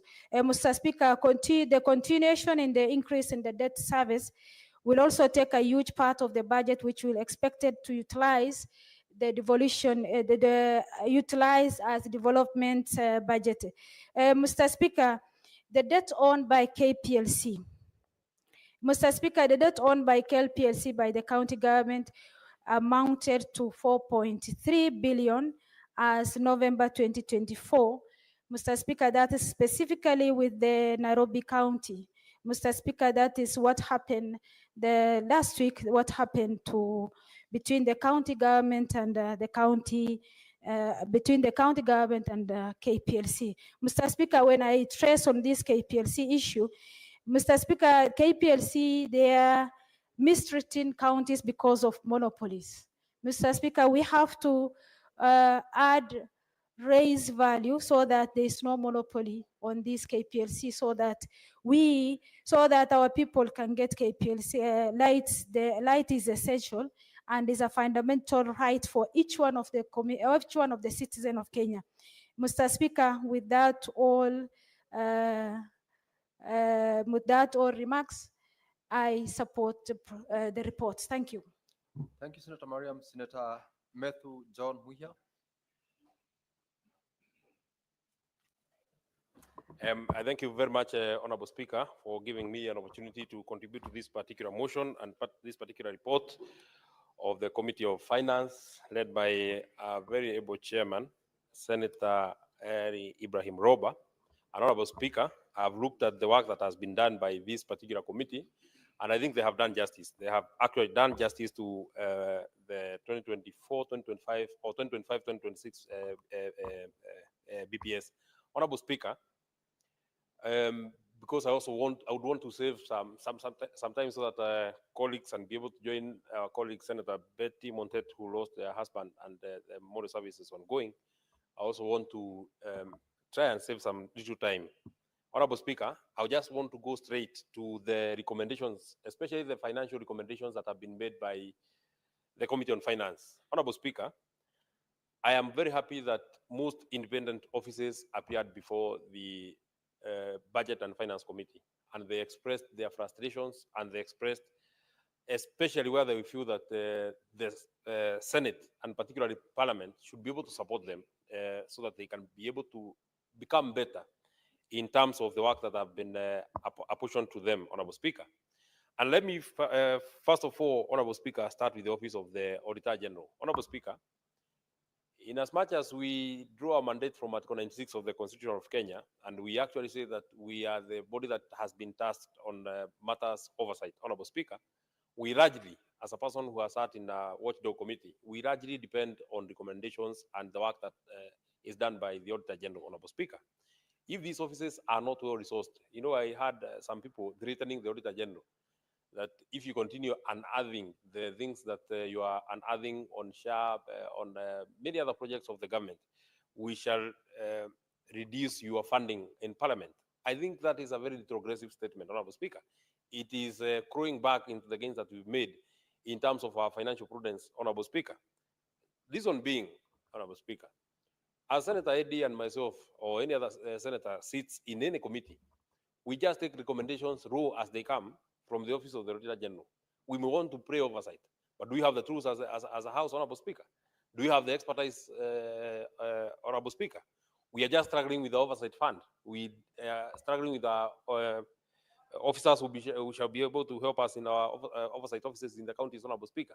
So the people who can be able to actually help us, because they have the expertise, they have the knowledge, they are continuously trained on these particular matters, Honorable Speaker, it would be the Office of the Auditor General. I am very encouraged that the committee has proposed that they add the Office of the Auditor General 181 million so that they can be able to hire even more and they can be able to employ as much expertise as it would be required. Because, Honorable Speaker, what is 181 million in a budget of 4 trillion? Just an addition so that they can be able to try and protect, because there are some people whose hands and fingers itch every time they see public resources. Every time they hear and hear the public resources anywhere, be it in the national government, be it in the county government, their fingers itch. Unless you put a very good and strong watchman, Honorable Speaker, they will continue plundering our resources. So I'm very encouraged that this committee, and I would want to encourage the committee of Senator Roba, continue funding and continue listening to these independent offices, Honorable Speaker. They are our last line of defense, Honorable Speaker. Even when occasionally Parliament does not step up on such matters out of our political inclination, sometimes, Honorable Speaker, the independent offices always step up, Honorable Speaker. On this particular issue of SHA, and you know, had the Auditor General not come out, you would not have expected that that truth would come from Parliament. You would not have expected that truth would come from the ministry. You would not have expected that truth would come from the president. So we must continuously fund the Office of the Control of Budget. Quickly, Honorable Speaker, also going to the other one that has been funded, it would be the control of budget. Honorable Speaker, I kept, and twice we met the control of budget as a committee of this House, Honorable Speaker. I kept asking the control of budget. You know, the reason why you hear that your own county, Bomet, for example, I don't know what the pending bill would be or what the pending bills were in 2022 when your governor came in. The reason why you hear that when he came in, the pending bills were 700 million, and right now they're either 700 million or they're even growing, is because they never pay these pending bills. What they do, Honorable Speaker, and it has been aptly put by a colleague here, they will make a requisition that we want to go and pay company X because they supplied goods X, and these are the documents that have been there. The payment process for IFMIS, Honorable Speaker, are 14 or 13, if I'm not correct. So they'll put all your documents to make that requisition, from procurement all the way to step number 12, I think, which is called validation. Step number 13 is internet banking 1. Step number 14 is internet banking 2. Once that requisition comes to the control budget, they'll just look and see. We agreed that in every requisition that I get, there must be an apportion for pending bills. But once that money has now hit the county revenue fund, they do a mischievous thing that they call voiding. They void that transaction. That money that was meant to pay Kamau ends up paying Omondi. That money that was supposed to pay company Y ends up paying company Z. And the documents of company Y will continue being used to draw the money from the consolidated fund, Honorable Speaker, and to confuse the auditor, the control of budget, Honorable Speaker. If we don't resource this office so that we can get, Honorable Speaker, a system that the control budget can be able to trail that this money was such an amount, it went straight to the county revenue fund, and that money was used for the specific reason why the money was requested for, or the requisition was made for, Honorable Speaker. Honorable Speaker, maybe you may know or not that the way our constitution has been made, we are not deficient in the laws that we have. One of the requirements that we have, Honorable Speaker, is that the development budget for every county or even the national government must be at least 30% of the entire budget. Honorable Speaker, people will make a requisition and say that this money, we are using it for development. Once that money hits the county revenue fund, it is again voided. That transaction is voided, and it is used for recurrent, Honorable Speaker. There's no way we can be able to stop this, Vice Honorable Speaker, unless the Auditor General has a view, no, the control budget has a view of how this money is moving, right from the consolidated fund to the county revenue fund to the specific account of the specific requisition, Honorable Speaker. If it is X who requested, that money must end up there. I don't want to buttress that point, Honorable Speaker, but it is extremely important. Honorable Speaker, I have seen that there's a proposal to add some money to the Commission on Revenue Allocation, and more specifically, I've seen that they want to try and develop a formula and a system, Honorable Speaker, that will help. Senator Medu, there is a point of order from Senator Ali Roba. Resume your seat, Mr. Speaker, Senator. sir, I regret stopping my colleague from continuing, but he will have time to finish his discussions.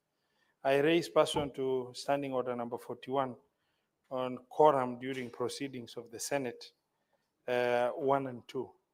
It seems that we may not be having the right quorum to transact the business of the Senate, Mr. Speaker. Thank you. Clerk, confirm that we don't have quorum.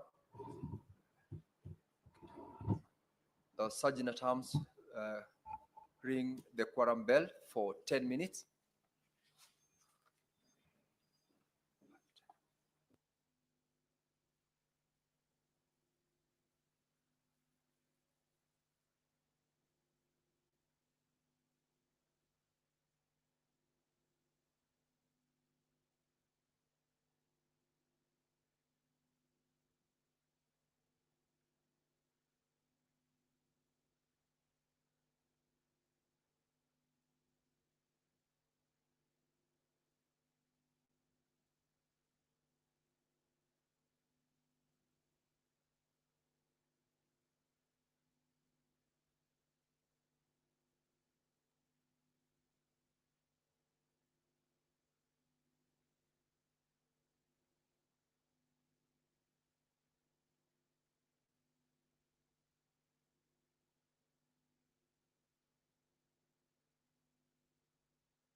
Senator Tobiko. Honorable Senators, having failed to attain the quorum at the expiry of 10 minutes, the House stands adjourned pursuant to Standing Order 41-2A until Tuesday, 18th of March, 2025 at 2:30 p.m. When the House resumes, the Honorable Senator Medhu will have a balance of 10 minutes to contribute to the motion that was going on as at the time of this adjournment.